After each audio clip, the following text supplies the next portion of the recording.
Welcome to our deep dive into the golden path to financial independence. Let's get started.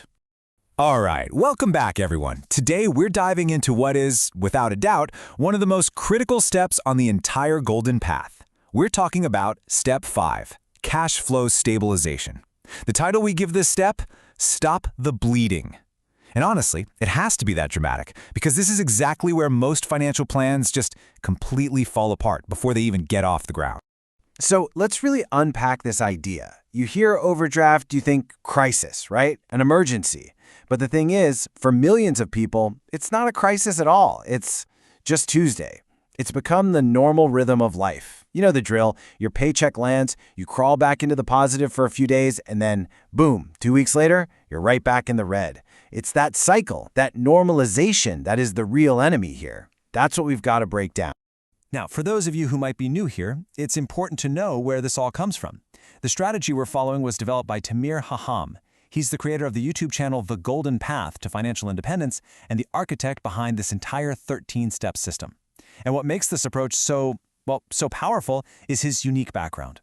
See, he's a senior systems engineer, but he's also the official Hebrew translator of the classic book The Richest Man in Babylon. So what you're getting is this incredible blend of modern, precise engineering with ancient, timeless financial wisdom. So you might be wondering, is this actually for me? Well, let me be really clear.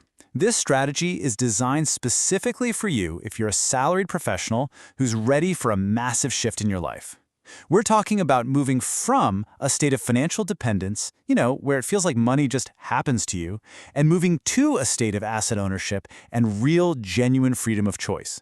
This is about getting to the point where your money is finally, truly working for you, not the other way around. Okay, so let's get our bearings. Where are we in this whole journey? We love using this rocket launch analogy, right?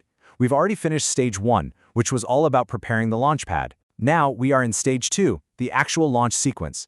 We've already mapped our finances, we've built our budget, and today we're hitting step 5, stopping the financial bleed. And here's why this is so critical. You just can't launch a rocket that has a leaky fuel tank. It's common sense. Think of step 5 as that final critical pre-flight check that keeps the whole thing from blowing up right on the launch pad. And this brings us to a really fascinating, kind of backwards question. Why is it that just earning more money can actually make a leaking financial boat sink faster? It seems crazy, right? But let's stick with that boat metaphor. Imagine you're out on the water and you realize there's a hole in your boat. Water's pouring in. What's your first instinct? Probably to sail faster, right? Catch more wind, get that promotion, start that side hustle, and just try to outrun the leak. But here's the crazy part, the paradox of it all. Adding more wind to a leaking boat only makes it sink faster. And why is that? It's because our spending patterns, those little leaks, they almost always scale up right along with our income.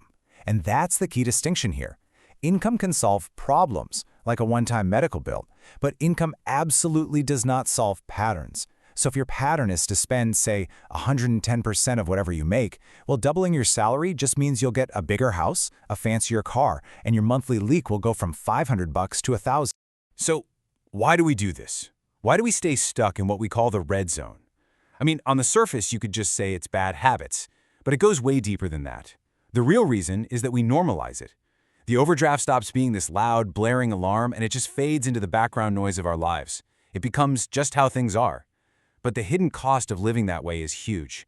We're talking about constant low-grade stress, making panic decisions, and carrying this heavy feeling of shame that just paralyzes us. Okay, this right here, this is probably the single most important mindset shift in this entire journey. It's a total game changer. We have to completely reframe the problem. The old story we tell ourselves is all about moral failure. We think, I'm just bad with money. And that story leads straight to shame, and then we avoid the problem and we're just stuck, paralyzed. But the engineer's mindset, it looks at the exact same situation and says something totally different. It says, my system has a flaw. It's currently designed to produce a loss. See the difference? It's not a moral judgment. It's just data. And that simple shift instantly changes you from being the victim to being the engineer who can actually fix the machine. All right, let's put on our engineer hats for a second and diagnose the 4 most common traps people fall into right at this step. First up, you've got the income fallacy. If I just made more money, this would all go away. We've already busted that myth. Second is the temporary illusion. This is the, oh, it's just this month, next month will be better trap, even when this month has been going on for the last year. Third, we have the necessity trap. That's when you believe there's absolutely nothing I can cut, because we've started to see our luxuries as essentials. And the last one, and this one is the most dangerous of all, is the futility trap. That's the little voice that says, what's the point of saving 10 bucks when I'm 2 grand in the hole? So, what's the fix? What's the actual game plan here? It is so much simpler than you think. We call it the plug one leak method. Listen carefully. You do not need to fix your entire financial life today. Your only job is to fix one thing. That's it. So you're going to pull out that financial map you made back in step 3. You're going to find just one specific leak. Maybe it's a subscription you forgot about, or a daily habit that's not really adding value.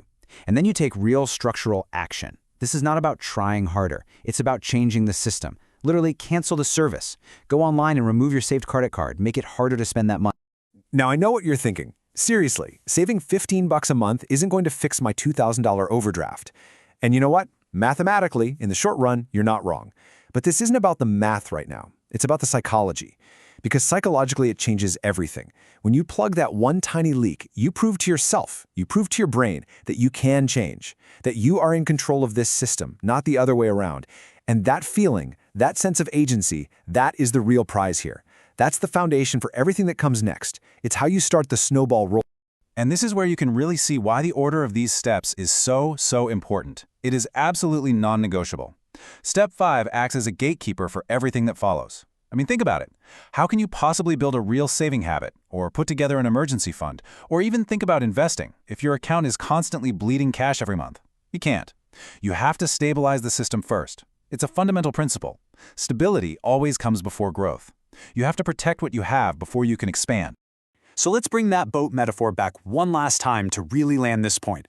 As soon as you plug that hole, the wind that's already in your sails, your current income, finally starts to push you forward. You see? You don't need a promotion. You don't need a bigger boat or a stronger gust of wind to start making progress. You just need a boat that doesn't leak. You just need a hull that floats. And the best part is, you can start doing that right now, today, with exactly what you already have. Okay, before we get to the summary, we do need to pause for our mandatory disclaimer. Please remember that all of this content is created for educational purposes only. It is not and should not be taken as personalized financial advice. We can't offer any guarantees of specific results, and you are always responsible for consulting with your own qualified professionals to make informed decisions that are right for you. All right, let's do a quick recap of the big takeaways from today. Number 1, being an overdraft is a system failure, not a moral one. Take the shame out of it. Number 2, trying to earn more without plugging the leaks is like adding wind to a sinking boat. It only makes things worse. Number 3, your only mission right now is to plug one single leak to prove to yourself that you're in control. That's how you build momentum. And finally, remember that this step, step 5, is the gatekeeper to everything else.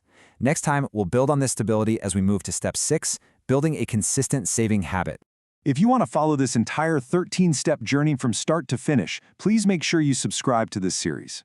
And for even more detail, you can find deep dives and great visuals that support this whole strategy on the official YouTube channel, which is called The Golden Path to Financial Independence. Thanks for joining us for this explainer. We look forward to seeing you for the next step on the journey.